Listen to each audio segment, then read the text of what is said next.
हर हर महादेव। हम लोग पढ़ रहे हैं शैल चित्रों के बारे में। जी हाँ, हम लोग उत्तर पुरापाषाण कालीन चित्रकला को समझ रहे हैं। उत्तर पुरापाषाण कब से कब तक था, इसके बारे में हमने जाना। उत्तर पुरापाषाण कालीन चित्रकला यानी कि शैल चित्र कहाँ कहाँ पाए गए हैं, इसके बारे में हमने पढ़ा।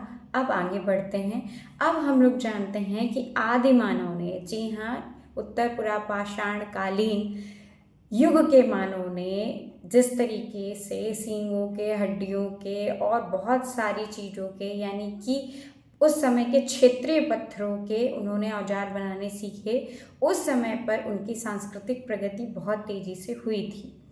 अब आगे बढ़ते हैं हम लोग उनकी चित्रकला शैल चित्रों के बारे में। तो उस समय पे चूँकि मानव अपने बुद्धि का इस्तेमाल करना शुरू कर चुका था, इसलिए उसने अपनी चित्रकला की तकनीक या टेक्नोलॉजी कहेंगे विकसित की। कैसे? उसने अपने शैल चित्रों में गहरे लाल रंग के एवं गहरे हरे रंग के रंगों का प्रयोग किया अपने शैल चित्रों को, यानी अपनी चित्रकला को, अपने मनोभावों को प्रदर्शित करने के लिए। खड़े रेखा चित्रों में इन चित्रों को शैलाश्रयों यानी कि गुफाओं की दीवारों पर बनाया गया था। इन शैल चित्रों को बनाने के लिए जिन रंगों का प्रयोग किया गया, उनको विभिन्न खनिजों से एकत्रित करके उन्हें कूट पीट कर बनाया गया। चित्रों को बनाने के लिए जिस लाल रंग का प्रयोग किया गया वह हिमरच, यानी कि जिसको हमारी भाषा में गेरू कहते हैं, गेरुआ रंग। जी हाँ, हिमरच पत्थर होता है, उससे गेरू बनाया जाता है। उस पत्थर का इस्तेमाल लाल रंग के चित्रों को बनाने में किया गया था। और जो हरे रंग के चित्र मिले हैं वह कैल्सेडोनी नामक पत्थर के एक किस्म से, जी हाँ, हरा पत्थर था, वह हरे रंग का होता था, जिसे कैल्सेडोनी कहा जाता था। उस पत्थर को पीस कर बनाया गया था और सफ़ेद रंग का इस्तेमाल जो किया गया है वह संभवतः चूना पत्थर का उपयोग करके बनाया गया है। जी हाँ, अगर प्रश्न आता है कि उत्तर पुरापाषाण कालीन यानी प्रागैतिहासिक काल के उत्तर पुरापाषाण कालीन चित्रों को किन रंगों से बनाया गया है, तो वह हरे रंग से, लाल रंग से और सफ़ेद रंग से बनाया गया है।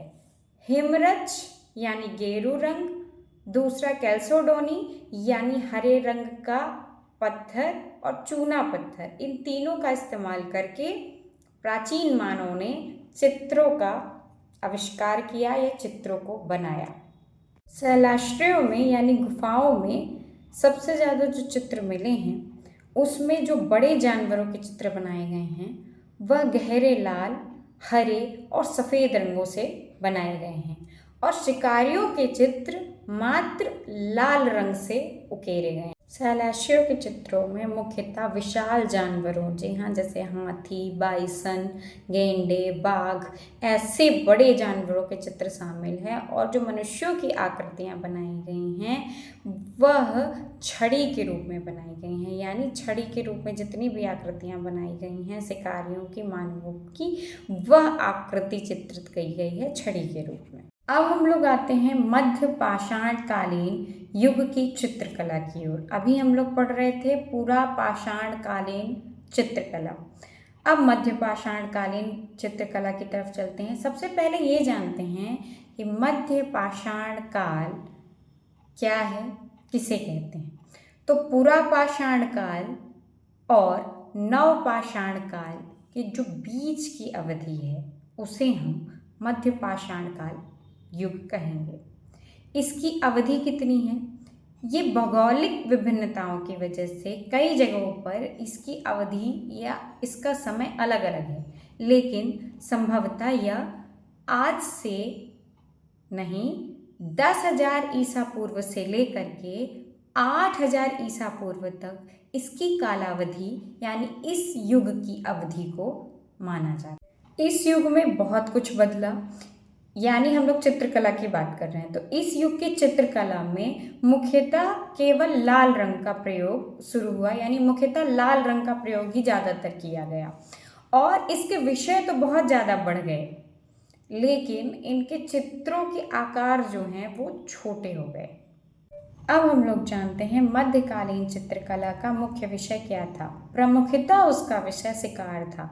जी हाँ, जो दृश्य दिखाए गए हैं उन दृश्यों पर शिकारियों के दृश्य हैं जो कि शिकार कर रहे हैं जानवरों का।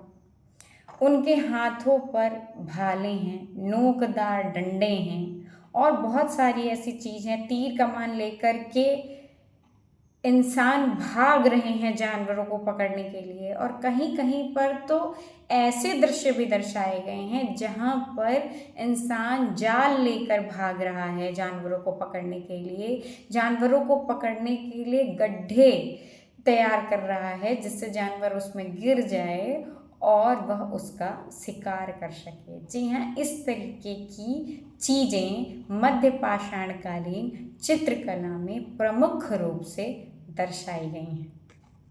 मध्य पाषाणकालीन चित्रकार, जी हाँ, जो उस समय पे चित्रकारी करते थे वह ज़्यादातर जानवरों को चित्रित करने पर प्रमुख रूप से जोर देते थे।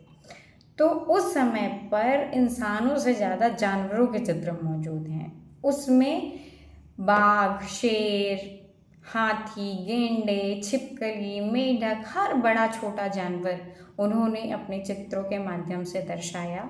और अगर उनके सामाजिक जीवन की बात की जाए तो उन्होंने बच्चे, बड़े, बूढ़े, महिलाओं सभी को समान रूप से अपनी चित्रकला में स्थान दिया है। शैल चित्रों की बात हो और एक प्रमुख स्थान का नाम ना आए ऐसा नहीं हो सकता, क्योंकि यह सबसे प्रमुख स्थल है शैल चित्रों का। वह कौन सा है? वो है भीमबेटका। जी हाँ, भीमबेटका की गुफाएं, जो आपने कहीं ना कहीं कभी ना कभी सुना ही होगा। यह मध्य प्रदेश के भोपाल से दक्षिण दिशा में स्थित है और यहाँ पर 500 से ज़्यादा, जी हाँ, भीमबेटका की गुफाओं में 500 से ज़्यादा चित्र प्राप्त हुए हैं प्रागैतिहासिक काल के। अब परीक्षा उपयोगी सबसे महत्वपूर्ण प्रश्न, जी हाँ, यह प्रश्न आ सकता है कि भीमबेटका की गुफाओं की खोज कब और किसने की? जी हाँ, इसका उत्तर है doctor VS. Wakadkar. Doctor VS. Wakadkar, जिनका पूरा नाम है डॉक्टर विष्णु श्रीधर वाकड़कर। जी हाँ, आप कुछ भी आ सकता है, ऑप्शन में आ सकता है कि भीमबेटका की गुफाओं की खोज किसने की, तो अगर वी.एस. वाकड़कर आता है तो भी सही है, डॉक्टर विष्णु श्रीधर वाकड़कर आता है तो भी सही है। प्रसिद्ध पुरातत्वविद डॉक्टर विष्णु श्रीधर वाकड़कर जी ने सन 1957-58 यानी कि 1957-58 में भीमबेटका की गुफाओं की खोज की थी। अब दूसरा प्रश्न आ रहा है जो कि बहुत इम्पॉर्टेंट है कि यूनेस्को ने भीमबेटका की गुफाओं को विश्व धरोहर कब घोषित किया? तो यूनेस्को ने भीमबेटका की गुफाओं को विश्व धरोहर 2003 में घोषित किया। अब प्रश्न उठता है कि भीमबेटका इतना महत्वपूर्ण स्थल क्यों है? क्योंकि भीमबेटका में जो चित्र पाए गए हैं वो 20 परतों में हैं। जी हाँ, 20 परतों में इन चित्रों को पाया गया है, जिसको एक दूसरे के ऊपर बनाते चले गए हैं। यह पुरा पाषाणकालीन भी हैं, यह मध्य पाषाणकालीन युग के भी हैं, ये ताम्र पाषाणकालीन युग की भी चित्रकला को दर्शाते हैं। लेकिन प्रमुखतः जो चित्र बनाए गए हैं, हम लोग चूँकि मध्य पाषाण युग पढ़ रहे हैं इसलिए भीमबेटका बहुत ज़्यादा इम्पॉर्टेंट है, इसलिए क्योंकि ज़्यादातर चित्र मध्य पाषाण काल में ही बनाए गए। अब हम जानते हैं कि भीमबेटका में जो चित्र बनाए गए हैं उनकी तकनीक क्या थी। जी हाँ, तकनीक में या उनकी जो टेक्नोलॉजी थी उनमें जो रंगों का प्रयोग किया गया वह संभवतः लाल और सफ़ेद रंग चूना पत्थरों से बनाया गया, और कैल्सोडोनी नामक जो पत्थर हमने बताया जो हरे रंग का मिला है उसी से हरे रंग का इस्तेमाल किया गया। इन सब चीज़ों से मिलाकर ही इन रंगों को तैयार किया गया, विभिन्न खनिजों से रंगों को तैयार किया गया। पेड़ों की पतली टहनियों के रेशों से ब्रश बनाए जाते थे और उन्हीं ब्रशों से विभिन्न रंगों जिसमें लाल, सफ़ेद, हरा, भूरा और पीला रंग भी प्राप्त हुआ है, ये चित्र चित्रित किए गए। जानते हैं भीमबेटका के गुफाओं के चित्रों के विषय क्या थे, जो कि अभी हमने आपको पहले भी बताया कि वहाँ उस समय के चित्रकारों ने अपने रोज़मर्रा के जीवन के बारे में दृश्य अंकित किए हैं। मनुष्यों को छड़ी के रूप में अंकित किया गया, छड़ी रूप में दिखाया गया है, और विभिन्न जानवरों, जंगली जानवरों और बहुत सारे युद्धों का वर्णन। जी हाँ, सशस्त्र पुरुष युद्ध के लिए जा रहे हैं, शिकार के लिए जा रहे हैं, ऐसे दृश्य अंकित किए गए हैं। विभिन्न ज्यामितीय रचनाएं भी कहीं कहीं देखने को मिलती हैं।